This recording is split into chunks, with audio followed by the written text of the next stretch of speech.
एक सकारात्मक विचार. चॅनेलला सबस्क्राईब आणि शेअर करा. सध्या राज्यात उन्हाळी अधिवेशन सुरू आहे आणि त्याच पार्श्वभूमीवर विधान परिषद आमदार संजय खोडके यांनी ड वर्ग महानगरपालिकेचे अनेक प्रश्न आणि समस्या विधानसभेत उपस्थित केल्या आहेत. त्याचसोबत सरकारला विनंती केली आहे की सरकारने ड वर्ग महानगरपालिकेवर लक्ष केंद्रित करावे आणि त्याचसोबत अमरावती महानगरपालिका हे ड वर्ग महानगरपालिका आहे. त्याच्यामुळे अमरावती महानगरपालिकेचा जो विकासाचा आराखडा आहे, जो प्रलंबित आहे, त्यावर सरकारने लक्ष केंद्रित करावे आणि त्या विकासाच्या आराखड्याला सरकारकडून मंजुरी देण्यात यावी अशी विनंती आमदार संजय खोडके यांनी केली आहे.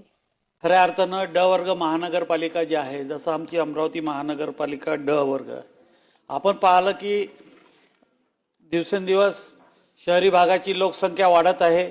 जवळपास 45% वर शहरीकरण झालेलं आहे आणि शहरीकरण होत असताना ह्या ड वर्ग महानगरपालिका आहे त्यांचं उत्पन्नाचे स्तोत्र एवढे कमी आहे की त्याच्यातून त्या महानगरपालिकेच्या सर्व ज्या व्यवस्था आहे त्या पूर्ण होऊ शकत नाही.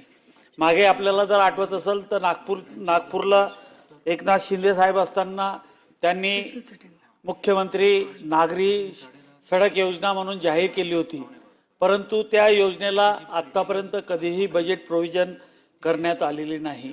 आणि आपण जर पाहिलं तर या ड वर्ग महानगरपालिकेचं टॅक्समधून, बाजार परवान्यामधून किंवा वित्त आयोगाचे जे आपल्याला पैसे येतात त्याच्यातून पूर्ण खर्च भागवणं किंवा त्या शहराचं डेव्हलपमेंट करणं शक्य होत नाही.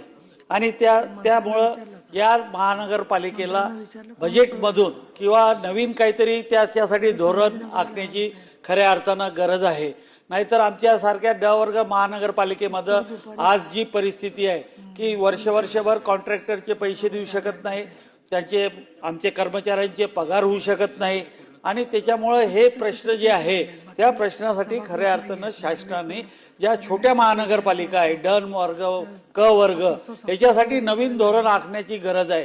आपण इकडे पाहतो की मुंबई महानगरपालिकेत पैसे कसे खर्च होऊन राहिले किंवा भ्रष्टाचार किंवा आमच्या इकडे प्रश्न आहे की आमच्या महानगरपालिकेला पैसे नसल्यामुळं तिथं ताण पडतो आहे.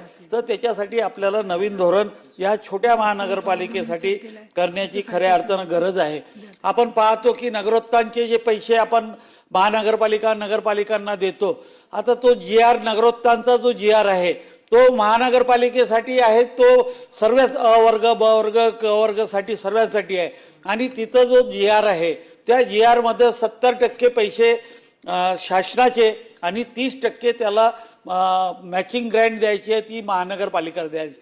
आता आमच्या छोट्या महानगरपालिका 30% ग्रँट देऊ शकत नाही, म्हणून ते पैसे आमच्या महानगरपालिकाला भेटत नाही आणि ज्या महानगरपालिकेजवळ पैसे आहे त्याच महानगरपालिकेकडे हे पैसे जातात. आम्ही मागं 2-3 वेळा आम्ही सातत्याने हे मांडत आहे की हा जो GR आहे नगरोत्थानचा GR, तिथं खऱ्या अर्थानं ह्या ज्या छोट्या महानगरपालिका आहे त्याच्यासाठी 10% त्या स्थानिक स्वराज्य संस्थेचं जे कॉन्ट्रीब्युशन आहे ते 10%वर आणावं आणि जवळपास 90% पैसे जे आहे ते महानगरपालिकांनी बेअर करावे अशी ही आमची शासनास विनंती आहे. आपण जर पाहिलं तर आपल्याला एक GST मधून उत्पन्न, कारण की ज्यावेळेस आपण टॅक्स घेणं किंवा ऑक्ट्राय वगैरे बंद केला तर ऑक्ट्राय बंद केला तर त्याच्यानंतर LBT आणला. आता LBT 2-3 वर्ष चालू असताना आपण नंतर LBT बंद केला आणि GST आला. GST आल्यानं येताना राज्य शासनाने असं म्हटलं होतं की LBTचं 3 वर्षाचं जे उत्पन्न आहे त्याची सरासरी काढून आम्हाला ते महानगरपालिकेला तुम्ही पैसे देत होते, परंतु त्या LBT ज्यावेळेस लागू केला त्यावेळेस पूर्ण राज्यातल्या नगरपालिका महानगरपालिकेचा त्याला विरोध होता, कारण की त्याच्यातून पैसे वसूल होत नव्हते. आणि त्यावेळेस आम्ही म्हटलं होतं की आमचे हे 3 वर्षाचं ते अकाउंट आपण LBTचं म्हणता ते LBTचं 3 वर्षाचं अकाउंट न घेता ऑक्ट्राचे आमचे मागचे 3 वर्ष जे होते त्याची सरासरी काढून आम्हाला GST द्यायला पाहिजे. आणि तो GST आम्हाला दिला तर खऱ्या अर्थानं, कारण की अजूनही ती केस, आमचा प्रस्ताव अजूनही राज्य शासनाकडे आहे आणि राज्य शासनाने त्याला आमची जी मागणी आहे की ऑक्ट्राचा जो 3 वर्षाचा रेशो आहे त्या प्रमाणात आम्हाला GST लागू करावा. त्याप्रमाणे जर आपण पाहिलं तर महानगरपालिकेच्या ड वर्गात आमच्या इथं आता जवळपास शहरीकरण मोठ्या प्रमाणात होत असताना महानगरपालिकेच्या ज्या शाळा आहे त्या महानगरपालिकेला बजेटमधून आपल्याला पैसे भेटत नाही.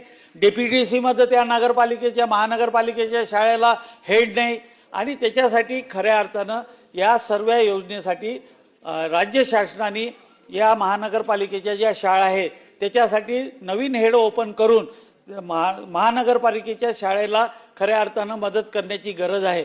कारण की आज जर आम्ही अमरावती महानगरपालिकेच्या शाळा ज्या आहे आमच्या जवळपास हाऊसफुलचे बोर्ड लागतात.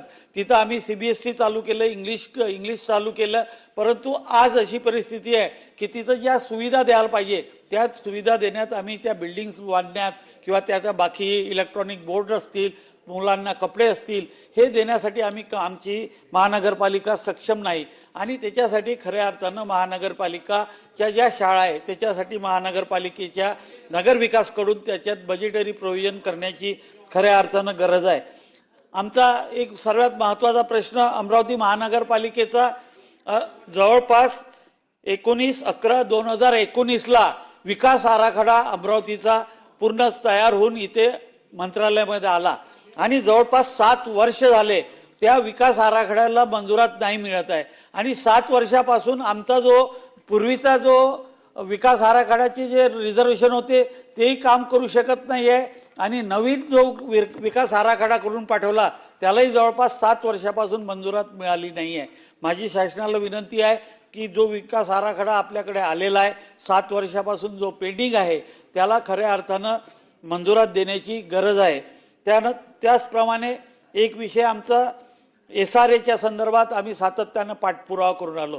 आमच्या शहरामध्ये जवळपास 56 झोपडपट्ट्या आहे आणि त्या 56 झोपडपट्ट्यामध्ये जवळपास आता तिथं SRAच्या स्कीम होऊ शकतात. आम्ही 2 वेळ प्रश्न मांडला, माननीय मंत्री महोदयांनी त्याला कन्सेंट दिला, परंतु ती योजना आमच्या इथं अजून काही चालू झाली नाही.